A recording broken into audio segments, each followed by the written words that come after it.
अस्सलामुअलैकुम। आज हम बना रहे हैं कैरी का मुरब्बा, खट्टा मीठा अचार या कह लीजिए खट्टी मीठी चटनी, जिसमें थोड़ा मिर्ची का भी जायका आएगा। बहुत मज़ेदार बनती है ये चटनी। और अगर हम इसे हिफाजत से साफ़ सुथरी सूखी बोतल में डाल कर रखें तो 1.5 महीने तक भी ये चल जाती है। ये देखिए, हमने हमारी कैरी को धोकर साफ़ कर लिया था और छील कर बहुत ही अच्छी तरह से ग्रेट कर लिया है, कद्दूकश कर लिया है इसे। और बहुत ही खूबसूरत अंदाज में इसके लंबे लंबे रेशे निकल आए हैं। अब हम इसका बनाएंगे मुरब्बा, जिसे आप छुंदा भी कह सकते हैं, खट्टी मीठी तेज़ चटनी भी कह सकते हैं, या खट्टा मीठा तेज़ अचार भी कह सकते हैं।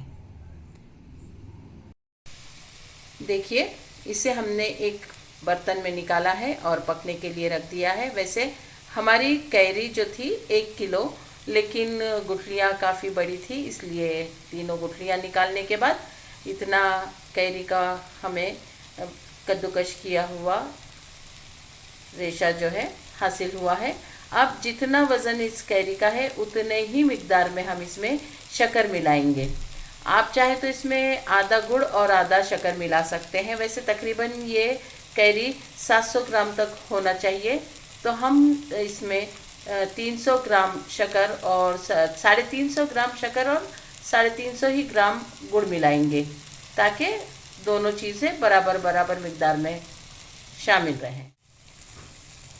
350 ग्राम शक्कर हमने इसमें मिक्स कर ली है। अब हम इसमें शामिल करने जा रहे हैं गुड़। ये देखिए, शक्कर मिक्स हो चुकी है और पकने लगी है। अब हमने इसमें गुड़ भी शामिल कर लिया है। अब ये पकेगा गुड़ के साथ।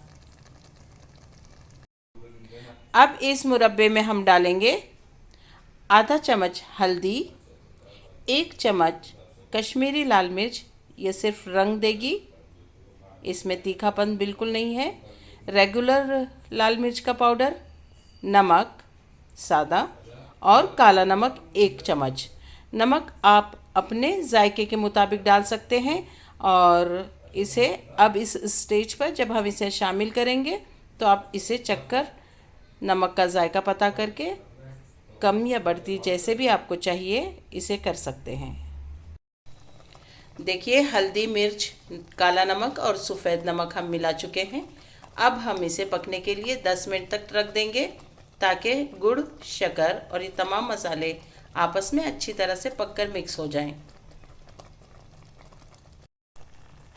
इसे पकते हुए 10 मिनट से 12 मिनट तक हो चुके हैं।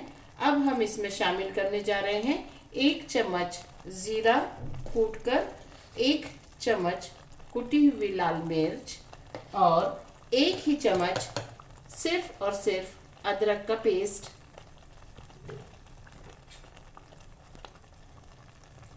याद रहे, ये सिर्फ अदरक का ही पेस्ट है, इसमें लहसुन नहीं मिला हुआ है। अब इसके बाद इसे अच्छी तरह से मिक्स कर लेंगे हम और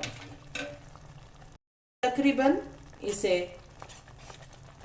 1 तार की चाशनी बनने तक पकने के लिए छोड़ देंगे। देखिए, तकरीबन ये बाद में 12 से 13-15 मिनट तक पका है और काफ़ी हद तक बहुत अच्छा पक चुका है। इस स्टेज पर आप अपना नमक, मिर्च वगैरह सब चेक कर सकते हैं। अगर आपको नमक की कमी महसूस होती है तो आप इसमें काला नमक शामिल कर सकते हैं। इसकी 1 तार की चाशनी भी बनी है। हाथ पर लेने से ये चिपचिपा सा महसूस होने लगा है। अब हम अपना स्टोव बंद कर देंगे और इसके ठंडा होने पर बहुत ही साफ़ सुथरी और सूखी सी एक बोतल में इसे भरकर रख देंगे, ताकि ये ज़्यादा दिन तक काम आ सके।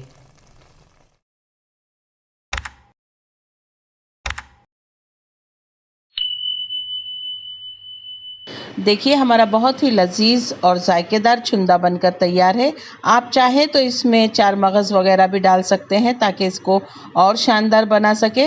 अल्लाह ताला आपके दस्तरख़्वान पर बहुत सारी बरकतें और नेमतें अता फ़रमाए। दुआओं में याद रखिए।